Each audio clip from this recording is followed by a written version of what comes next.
Halo, salam jumpa pemirsa. Kami kembali hadir dengan sejumlah informasi yang kami himpun dari berbagai penjuru dunia. Bersama saya Luis Ayu, inilah Sinpo Dunia selengkapnya.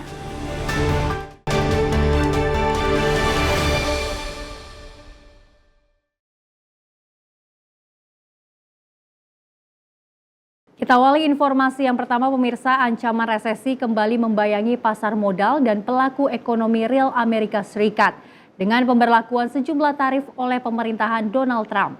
Di tengah kekhawatiran ini, Presiden Donald Trump menepis kekhawatiran bahwa Amerika Serikat bakal masuk resesi. Di tengah volatilitas bursa saham dan kekhawatiran soal resesi ekonomi, Presiden Donald Trump kembali menyatakan optimismenya mengenai perekonomian Amerika Serikat dalam jangka panjang. I don't see it at all. I think this country is going to boom. But as I said, I can do it the easy way or the hard way. The hard way to do it is exactly what I'm doing, but the results are going to be 20 times greater. Saham terjun bebas pada awal pekan perdagangan setelah Trump mengancam menggandakan tarif pada logam Kanada setelah Kanada berencana menaikkan harga ekspor listrik ke Amerika Serikat. Pada akhirnya keduanya saling mengalah. Sebagian warga Amerika Serikat tak terlalu khawatir, seperti seorang manajer restoran yang pernah mengalami dampak tarif Trump saat masa jabatan pertamanya. I remember 2018, 2020. It's gonna be alright. Politician is a game, right? Tapi warga lain cemas dengan lenyapnya nilai tabungan hari tua mereka berupa saham.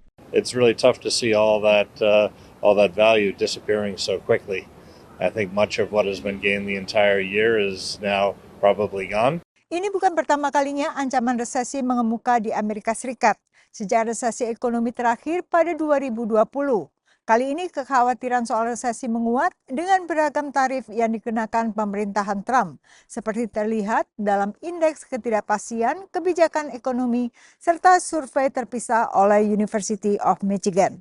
Indeks maupun survei ini mencermati sumber terbesar keresahan konsumen dan pelaku usaha adalah ketidakpastian seputar tarik ulur tarif pemerintahan Trump. It's hard for investors and for businesses and for American consumers to sort of know what the future policy environment looks like. Getting more certainty there, I think, would be helpful to people. Bila resesi terjadi, bukan hanya Amerika Serikat yang terdampak. That's the way trade works in an integrated world. If the U.S. goes into recession, for example, or the U.S. becomes very restrictive, and Canada does, and Mexico does, then everything that Indonesian businesses export to the United States will be harmed. Pertengahan Maret, tarif 25% juga mulai berlaku untuk impor baja dan aluminium dari seluruh negara termasuk Indonesia. Dari Washington DC, Yuni Salim dan tim VOA. Di samping kekhawatiran soal resesi, ancaman lain yang kadang dikhawatirkan di Amerika Serikat adalah stagflasi. Sesuai dengan namanya, stagflasi adalah multikrisis harga tinggi, disertai perlambatan signifikan ekonomi seperti yang terjadi pada tahun 1970-an. Tapi data terkini mengisyaratkan bahwa stagflasi ini akan terhindari. Di San Diego, negara bagian California, seorang perangkai bunga mengaku semakin sulit baginya untuk mempertahankan pelanggan bila harus terus menyerap kenaikan harga bunga di tingkat grosir. I've been in the industry for about 20 years and I've seen so many changes with the clientele, with types of flowers, trends, and the cost of flowers, which has gone up significantly. Banyak bunga diimpor sehingga tarik ulur soal tarif impor juga membayangi usahanya. It's scary. Who knows what the prices will be like in a few months or in the summer. Sementara di Jacksonville, negara bagian Florida, Regina dan ibunya adalah pemilik sebuah toko kue yang kewalahan dengan meningkatnya harga telur. With the cost and running back and forth, it's almost like how are we supposed to make a living? Tapi data terbaru seputar inflasi dari Biro Statistik Ketenagakerjaan Amerika Serikat akhirnya mengembirakan bagi pelaku usaha dan pelaku pasar. Indeks harga konsumen menguat lebih lemah dari perkiraan analis, sehingga kenaikan secara tahunan turun ke 2,8% dari angka bulan sebelumnya sebesar 3%. Looking at today's CPI report, I think investors are breathing a sigh of relief as it relates first off to the consumer price index, since all four measures posted better than expected results. Inflasi kembali mendekati target Bank Sentral AS atau Federal Reserve sebesar 2%. Fed Chair Powell recently said that the expectations for inflation are that they should remain fairly sticky and be challenging to combat, and that it might take until 2026 before the year-over-year core CPI ends up coming in around 2%, their target. Data terbaru juga mengurangi kekhawatiran akan terjadinya stagflasi. Stagflation is something that investors have been worried about, indicating that growth might slow, but inflation would stay sticky. This report, I think, goes a long way to ruling out the possibility of stagflation. However, recession is another matter. Right now, I believe we are in a manufactured stock market correction, meaning that because of the trade disputes, that is causing pressure on the stock market. But take away this trade dispute pressure, and the market will likely buoy as if it were a balloon held underwater. So I think we still have to wait and see about the strength of the economy. Our expectation is that it'll still remain above 2% growth for both 2025 and 2026. Yang tetap membuat cemas sebagian pengamat adalah peningkatan harga untuk berbagai kebutuhan di luar pangan dan energi, seperti harga untuk hunian dan jasa. Tapi setidaknya untuk apartemen dan rumah, peningkatan harga adalah yang terendah selama 3 tahun terakhir. Dari Washington DC, saya Nova Purwadi dan tim VOA. Di tengah tekanan dari Amerika Serikat berupa tarif tinggi atas produk-produknya, pemerintah Tiongkok tetap optimis dengan target-target bagi perekonomiannya. Namun sejauh mana optimisme ini hanya untuk konsumsi domestik? Lalu sebesar apa dampak tarif dari pemerintah Amerika Serikat? Berikut liputannya. Pertemuan tahunan Parlemen Tiongkok diselenggarakan dengan penuh optimisme di tengah berbagai persoalan di negara dengan perekonomian terbesar kedua di dunia tersebut. Tiongkok tetap memproyeksikan pertumbuhan ekonomi sebesar 5% setahun ke depan.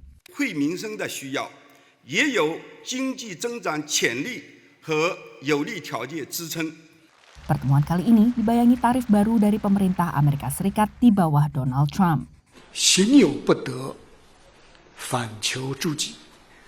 美国应该复盘一下，你们从这些年的关税战、贸易战中得到了什么？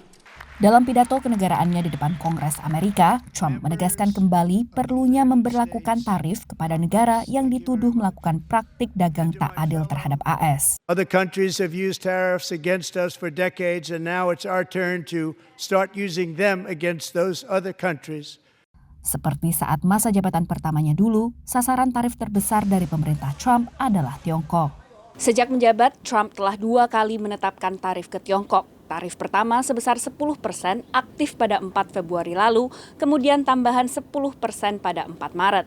Pada kampanye Pilpres 2024, Trump sebut ia akan terapkan tarif 60% ke Tiongkok. Tiongkok akhirnya merealisasi ancaman tarif balasan diawali dengan tarif atas produk pertanian AS. Tapi menurut analis, tarif balasan ini relatif lunak. Whereas Trump's tariffs were across the board, the People's Republic of China's were much more selective and directed at specific industries and activities, specific products. Guna bertahan melawan tarif, Tiongkok mencoba mendongkrak konsumsi domestik, tapi upaya ini menghadapi beberapa kendala. There's still overproduction in China, so exports are still needed by a lot of companies. So it's going to, I think the tariffs imposed by the Trump administration is going to have an impact. Pada saat yang sama, pemerintah di Beijing tampak berhati-hati menghadapi Washington yang kini tak mudah diprediksi langkahnya. This is something that the Chinese authorities even up to now has difficulties in managing because they are much more used to stable, well-known sort of entities and operating procedures so that they can plan in advance. Analis mencermati, tarif hanyalah salah satu dari persoalan yang merundung perekonomian Tiongkok. Karena tanpa itu pun, negara ini dilanda krisis properti berkepanjangan, juga dengan kelebihan pasokan rumah di tengah sepinya peminat. Dari Gedung Putih, Washington DC, Virginia Gunawan dan tim VOA. Dan pemirsa, pembukuan dana oleh pemerintah federal Amerika Serikat telah berdampak pada industri pertanian negara ini. Menteri Pertanian Amerika mengatakan para petani akan mendapatkan bantuan yang telah dijanjikan. Tapi menurut analis, ketidakpastian ini membuat para petani tetap cemas mengenai bantuan di masa depan. Petani Andy Hatch memelihara dan memproduksi produk terkenal negara bagian Wisconsin. Cows and cheese. It's really what, built our state and still is a hugely important part of our economy. $46 billion impact on our state. Sumber utama pendapatan Andy adalah keju khusus yang disimpan di rak-rak di fasilitas miliknya. It will age for about a year before we sell it. It's in here biding its time, becoming delicious. Untuk bersaing dengan produsen keju Eropa yang memperoleh subsidi besar dari pemerintahan mereka, Andy perlu meningkatkan dan memperluas usahanya. To be competitive, we need support from public institutions, from the government. Andy minta bantuan pendanaan dari Dinas Konservasi Sumber Daya Alam atau NRCS di USDA. We applied for and were awarded federal funding through the NRCS. And that funding was meant to cover about 25% of a project that will stretch over $1 million. Andy sudah menghabiskan sekitar $50.000 untuk merancang fasilitas modern ramah lingkungan untuk kandang dan pemberian makan sapi yang menghasilkan susu untuk keju saat ia mendapat pemberitahuan Januari lalu bahwa pendanaan untuk proyek konservasi USDA dibekukan. We've not started construction and we won't until we're sure that the funding we were promised is going to come through. We're not getting paid or reimbursed for work that we have done. Joe Tumandel adalah Direktur Eksekutif Dairy Grazing Alliance yang juga bergantung pada pendanaan USDA untuk berbagai proyek, termasuk program magang untuk melatih generasi baru peternak sapi perah dan pekerja pertanian. We understand, the objectives of the administration and coming in and making sure that there isn't any abuse of the systems. We just hope that we're not an unintended consequence of it because, we really align with what this administration is looking at doing. Uncertainty is the biggest risk for all actors in the agricultural supply chain. Andrew Stevens adalah asisten profesor pertanian dan ekonometrika terapan di Universitas Wisconsin. Menurutnya, meski dana mengalir lagi, petani akan tetap cemas soal masa depan penggantian dana. The uncertainty of these federal freezes is really going to shift how farmers are making decisions and calls into question things that used to be taken for granted. Dalam komentar pertamanya kepada pers setelah dikukuhkan sebagai Menteri Pertanian di pemerintahan Trump, Brooke Rollins mengatakan salah satu prioritas utamanya adalah mengatasi pembukuan dana federal. If there are farmers that are indeed waiting for payments that have been committed to them, those will come through. Terlepas dari adanya penundaan pendanaan, USDA memproyeksikan pendapatan bersih pertanian Amerika Serikat pada tahun 2025 ini secara keseluruhan akan meningkat sekitar 30% dibanding tahun lalu. Dari Washington DC, saya Helmi Yohanes dan tim VOA. Sinpo Dunia kembali hadir bersama saya Luis Ayu dan informasi kami lanjutkan. Seiring semakin banyaknya jumlah penduduk muslim di Amerika Serikat, industri halal di negara itu pun semakin subur, termasuk restoran halal Tabis Hoda, di mana kreator konten asal Philadelphia ini hadir untuk menjembatani para pengusaha restoran dengan konsumen yang mencari-cari tempat makan yang menghidangkan sajian halal di sana. Tabis Hoda hadir di tengah para koki yang sedang bersiap menghidangkan menu khas Meksiko di Taco Biz Mexican Grill, Philadelphia, Pennsylvania. Yeah, that looks really good. Tapi ia bukan hadir untuk memasak, melainkan mengabadikan berbagai makanan di sana dalam bentuk konten media sosial. Tabish adalah sosok di balik akun Instagram Philly Halal Spots yang mempromosikan berbagai bisnis dan restoran halal di kota Philadelphia dan sekitarnya. I started this during COVID because there was a huge, sort of economic situation where people were not going out to eat, people were not supporting businesses, and a lot of businesses were struggling. So my wife and I, we came up with an idea that, hey, let's do something, to help some of these businesses get some exposure. And in Philadelphia, there was never a platform for Muslim-owned or halal businesses that existed. Selama 3 tahun terakhir, Tabish sudah mengulas lebih dari 100 restoran dan bisnis halal di kota itu. Akunnya telah diikuti setidaknya 31.000 orang dan menjadi panduan kuliner halal baik bagi warga Muslim maupun non-Muslim. Ketika ditanya sesering apa ia menerima pertanyaan warganet yang tidak familiar dengan konsep halal, Tabish menjawab, Every once in a while that'll happen, but I think in Philadelphia it's pretty common knowledge. There's a large Muslim population, so people are familiar with what halal is. Restoran yang diulas Tabish hari itu, Taco Biz, adalah restoran halal baru di Philadelphia. Meski mengusung menu Meksiko, bahan makanan yang digunakan merupakan produk-produk yang memenuhi syarat kehalalan, kata pemiliknya Mohammed Bad. Ia mengatakan revolusi halal sedang berlangsung di Amerika. All over United States, people want halal food. And there's actually, if you have halal, that's a plus point for every restaurant. Because now you have a huge community which eats halal, also part of your customer base. So it's actually very advantageous for any restaurant to promote halal food. Hal senada diungkapkan Diana Wijoyo, koki sekaligus pemilik Rice and Sambal. Restoran yang pernah diulas Tabish dalam akun Philly Halal Spots itu menyajikan menu khas Nusantara seperti paket nasi liwet dengan konsep fine dining. Setiap hari Sabtu, Diana secara khusus menghidangkan sajian halal kepada para pelanggan. Diana mengapresiasi apa yang dilakukan Tabish dengan Philly Halal Spots-nya. You reach an audience that you didn't think that you would reach, because they are its own target audience. I appreciate what Tabish does, and he's brought a lot of customers down this way. So. Tabish, yang sehari-hari berprofesi sebagai dokter anestesia, berharap akunnya terus berkembang dan dapat membantu lebih banyak bisnis dan restoran halal di Amerika. Dari Philadelphia, Pennsylvania, Rifan Dwi Astono, Tarisir Ziman, VOA. Beralih ke informasi lainnya, pemirsa, Masjid Istiqlal, Masjid Diaspora Muslim Indonesia di Sugarland, Texas ini hadir atau diubah dari bangunan gereja pada tahun 2015, tak hanya menampung jemaah, terutama saat Ramadan. Dengan dana yang dikumpulkan bertahap, tahun ini pembangunan masjid baru diharapkan dapat memperbesar kapasitas dan berbagai fasilitasnya.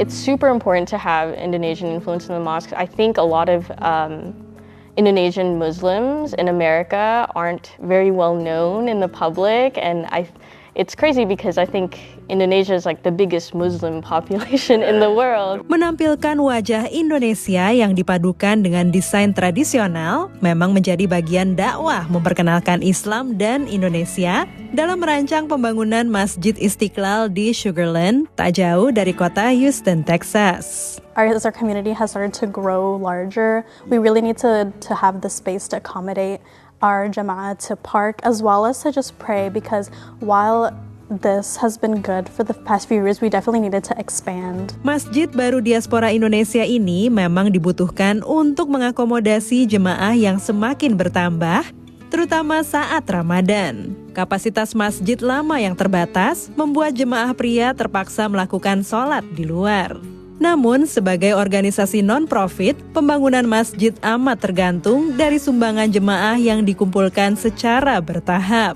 Selama Ramadan, pihak masjid berharap dapat mengumpulkan dana sebesar $350.000. Untuk pembangunan masjid yang baru, itu penggalangan dananya itu terutamanya berasal dari swadaya masyarakat Muslim Indonesia yang sebagian besar tinggal di Houston ataupun di luar kota Houston.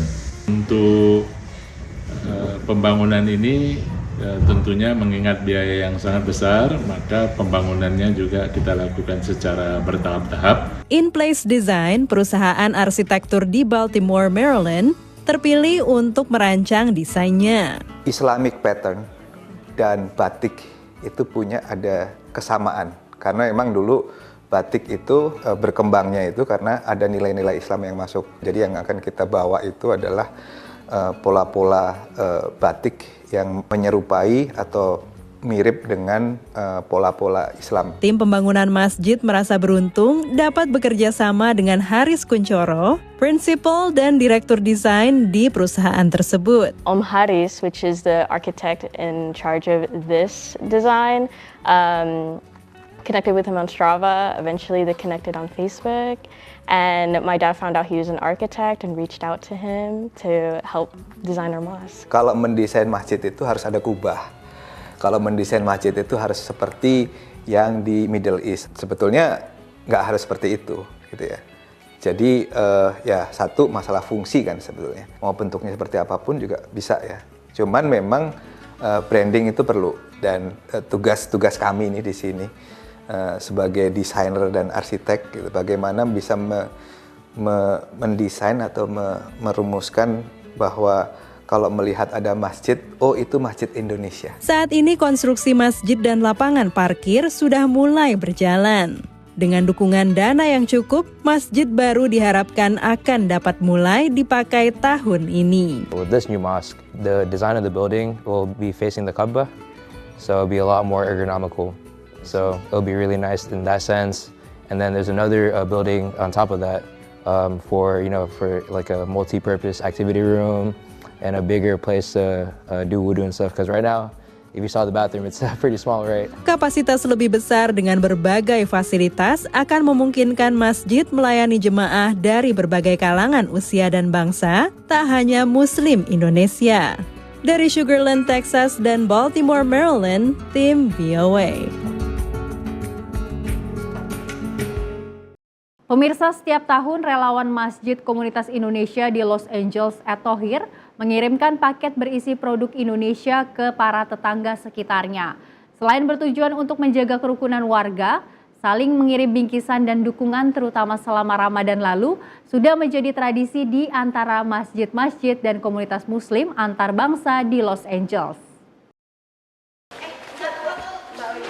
Siang ini relawan yang kebanyakan adalah anak dan remaja diaspora Indonesia menyiapkan kantong-kantong berisi produk Indonesia untuk dibagikan ke warga di sekitar Masjid At-Thohir. So inside the bag there are a pack of dates and pinto beans. So each household gets a bag and some chocolate biscuits.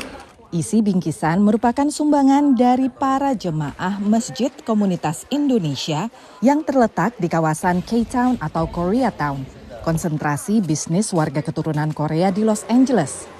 Sejak diresmikan tahun 2022, Masjid At-Thohir aktif melakukan kegiatan jangkauan komunitas, termasuk acara tahunan pembagian bingkisan untuk tetangga ini. Tujuannya adalah untuk menjalin silaturahmi dengan tetangga-tetangga masjid kita, karena bagaimana kehadiran masjid kita ini kan mengganggu mereka lah ya, parkirnya jadi lebih sulit dan seterusnya. Jadi kita tidak ingin ada hal-hal yang membuat mereka tidak menyukai kita gitu. Karena memang ada kejadian ya di masjid yang tidak jauh dari tempat kita ini, tetangga-tetangganya merasa terganggu karena parkirannya penuh terus ya. Mereka mengajukan petisi kepada City kalau parkir di sini harus pakai permit. Nah, kalau itu terjadi dengan masjid kita yang nggak punya parkiran, itu kan menjadi sangat fatal untuk kegiatan-kegiatan masjid kita. Relawan dibagi ke beberapa kelompok agar pembagian lebih efektif. Para remaja ini ditemani beberapa relawan dewasa dan guru kelas pengajian mingguan untuk anak dan remaja yang berlangsung setiap Sabtu di At-Thohir. Alhamdulillah remaja-remaja Muslim di sini, karena mereka sering dibawa oleh orang tuanya untuk berkegiatan di sini. Mereka aktif sekali. Mereka sudah berkegiatan sejak dari SD. Jadi ketika mereka sekarang sudah di high school, di SMA, mereka tetap datang ke sini dan berkontribusi. Kita bilang kepada anak-anak bahwa mereka sebenarnya adalah ambasador. Mereka adalah Muslim-Muslim yang tampil untuk komunitas terutama di Los Angeles. You're welcome. Thank you so much. Thank you. Have a good day. Dan juga supaya anak-anak ini tetap bangga sebagai menjadi orang Muslim.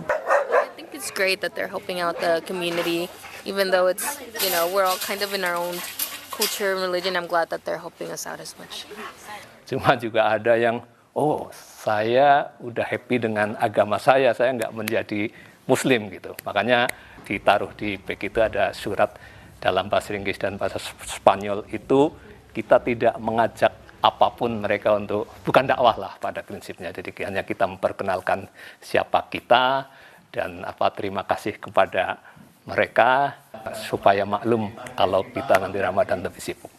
Selama bulan Ramadan memang banyak sekali kegiatan yang biasa dilakukan, misalnya seperti buka puasa bersama tentunya atau juga sholat tarawih dan pengajian. Tapi ada satu hal lagi yang cukup unik. Ini adalah kurma pemberian dari Masjid Reseda Islamic Center yang tidak jauh dari sini. Ini merupakan bukti ukhuwah Islamiyah atau ikatan antar komunitas muslim di Los Angeles.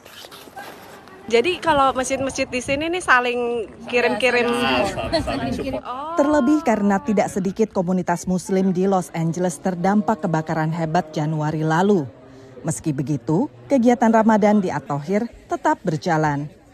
Selain dibawakan dalam bahasa Indonesia, berbagai kegiatan Ramadan di Masjid At-Thohir juga berlangsung dalam bahasa Inggris untuk mengakomodasi jemaah yang terdiri dari berbagai bangsa di salah satu kota paling majemuk di Amerika Serikat ini. Dari Los Angeles, California, Ariadne Budianto, Dania Iman, dan Irfan Ihsan, VOA. Taruh 2, Bang. Dan pemirsa, informasi tadi sekaligus menutup jumpa kita pada edisi kali ini. Tetap saksikan Sinpo Dunia hanya di Sinpo TV. Saya Louise Ayu mewakili kerabat kerja yang bertugas pamit undur diri. Terima kasih dan sampai jumpa.